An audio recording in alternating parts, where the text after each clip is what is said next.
A $2 billion project said to create thousands of jobs in the state is moving forward. It's the first major transmission project to be approved in the American West, and it is a huge step forward in terms of unlocking the energy potential here. The massive SunZia transmission line will span 515 miles. It'll carry renewable energy from New Mexico and Arizona to the rest of the West. The Obama administration says it will create thousands of jobs and bring in more business to the state. But Republican Congressman Steve Pierce says the power line will interfere with testing at White Sands Missile Range. It looks like this thing is just being fast-tracked at the disadvantage of our national security and the job base in New Mexico. The SunZia transmission line is set to break ground in 2018. An Albuquerque balloon pilot and his partner are soaring high in the hopes that the next time they touch the ground, they'll land in the history books again. It's a trans-Pacific flight that could take nearly a week, and it's being closely tracked here in Albuquerque. News 13's Alex Goldsmith has more. It was a long wait, but the Eagle has launched. Well, two Eagles to be specific. The two Eagles flight lifted off from Saga, Japan on an ambitious trans-Pacific adventure. It's a day where our imaginations will soar along with the two balloon pilots. Those pilots are Russia's Leonid Tukatayev and Albuquerque's own Troy Bradley. Mission control is based here in the Duke City at the Balloon Museum. Come down here to see this control center. This will be open and it'll be free. It should take the pilots about 5.5 days to cross the ocean. They do have a small heater in the capsule, so it'll probably be 50, 60 degrees all the time. Where and when Bradley and his partner will land, nobody knows. We did careful calculations, and we think we have enough ballast for a good 9 days of flying. As of last night, it looked like there was a chance they would go down to the Baja Peninsula, which would have been great.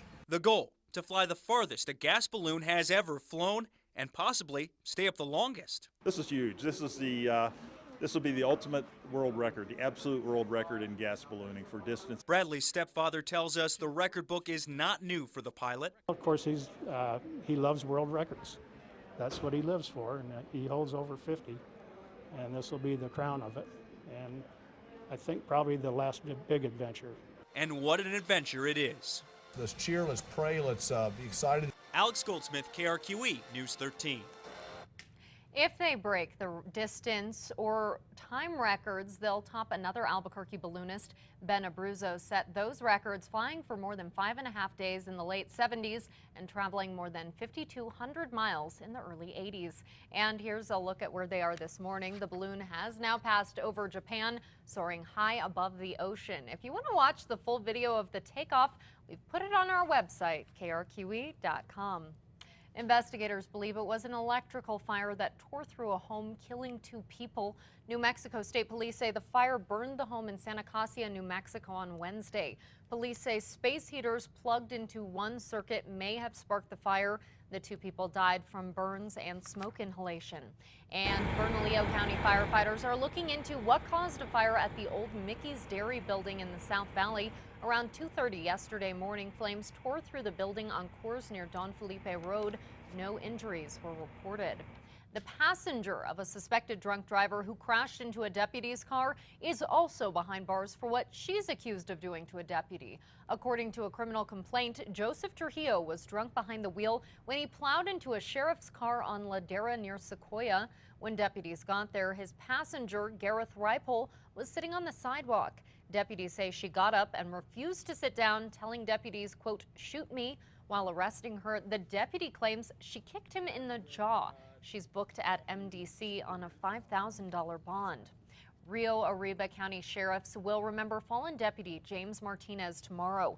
Martinez was killed 24 years ago in what is known as the Chimayo Massacre. He was shot and killed while serving a temporary restraining order. The deputy was among 7 victims that day. The event, which is open to the public, will be at 10 tomorrow morning. We know more about what caused a shooting involving a Hobbs police officer. Last Saturday, Officer Royal Hopper showed up to help break up a fight at the Diamond Lil's bar. He saw two men wrestling over a rifle. State police say those two men are 21-year-old Kyle Lagren and 25-year-old Nathan Trujillo. The officer told the men to drop the rifle, but police say they did not listen, and when the rifle was pointed at the officer shot the men. Both men were treated at a Texas hospital and released. Sandoval County deputies saved a man after he rolled his pickup truck off a cliff. It happened yesterday morning near Buttigers. It's unclear how the wreck happened, but only the driver was inside. The county had to use its new medical helicopter to airlift the driver to the hospital. It's the 7th time they've had to use it. New Mexico State Police are investigating the death of a man whose body was found on a dirt road.